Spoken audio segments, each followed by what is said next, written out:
Their romance started storybook style, with a cup of borrowed sugar.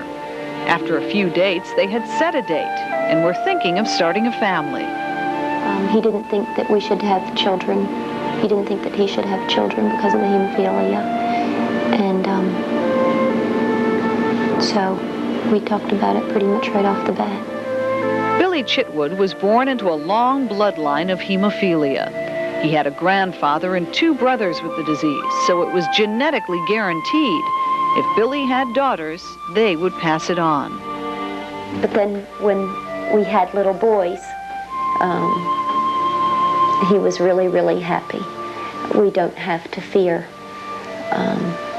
for future generations with hemophilia.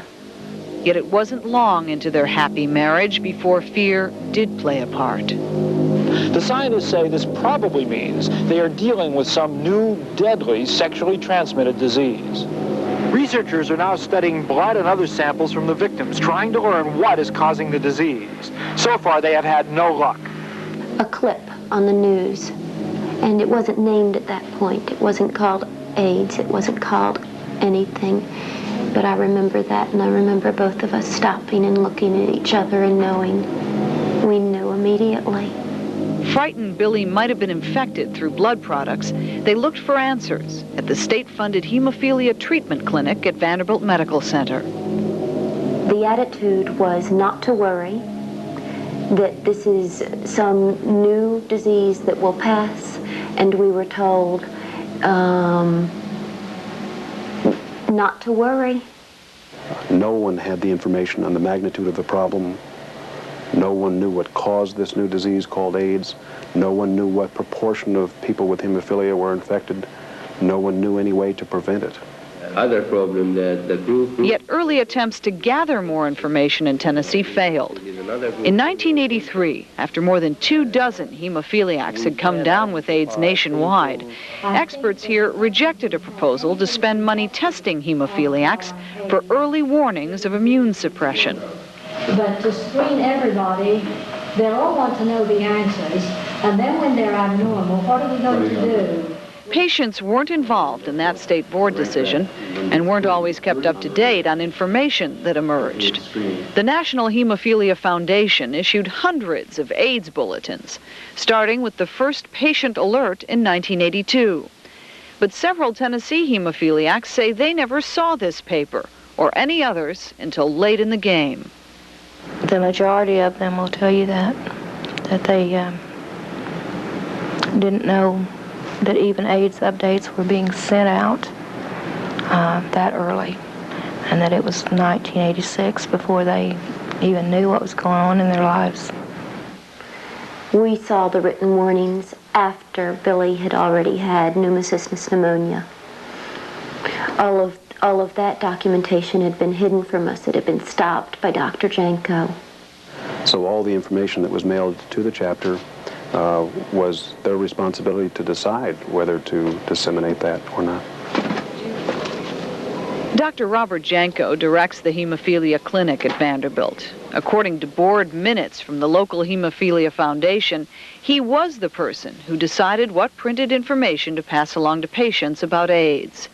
Though hundreds were available, we counted fewer than 10 NHF bulletins printed in 10 years of local newsletters.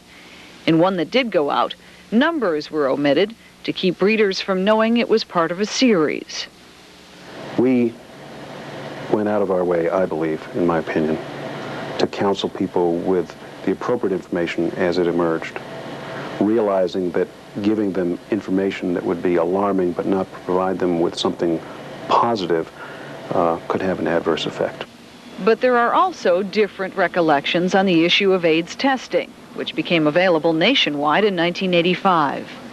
Once the antibody test became available, we strongly encouraged counseling and testing. Testing was up to the individual patient or their family, but we strongly urged counseling. No, they didn't. Not immediately. In fact, they recommended against testing. It wasn't until 1987 that we were all called together at the American Red Cross by our Hemophilia Treatment Center and told to act as if everybody was HIV infected. They hadn't tested everybody. So they recommended against testing, which also meant that they were, in a way, recommending against early treatment. I have to believe that patients were made aware that testing was available and hopefully had the choice of either participating or not participating. The state director oversees $500,000 in taxpayer money that funds the 5 hemophilia clinics and an insurance fund for patients. He says he's heard complaints from 6 patients out of the 130 who use the Vanderbilt clinic. The most serious allegations involve delayed delivery of safer medication. Blood clotting concentrate heated to kill viruses like HIV first became available in 1983. At Vanderbilt, Dr. Janko says he prescribed it on a limited basis until 1984, when all patients got the cleaner, safer product. I reviewed our blood bank records, and we prescribed no other form of clotting factor concentrate after September of '84. I know that here in Nashville, we didn't have it in 1984. It might have been at the hospital, but it wasn't prescribed for us. And Vanderbilt's own records show it was January 1985 before Billy Chitwood got heat-treated concentrate, though his wife insists it was much later than that. I know that he was denied heat-treated factor because of the cost. The clinic is always very much concerned with cost. Now, Dr. Janko doesn't have an insurance policy that he's paying for to cover the cost of our medicine. It's our insurance, so we should be able to choose what our insurance is paying for. So I think that these concerns you raise by a handful of patients do not reflect the opinions of the overwhelming majority of the people we take care of. It's been nearly a year now since Margie's husband died. Yet she can't put her anger to rest. She believes even in his dying days, Billy was denied the best. He was really a noble man, and he didn't want to see anybody else go through what he went through. But somebody's got to speak out. Somebody's got to tell it. I'll be damned if Billy died without the story being told.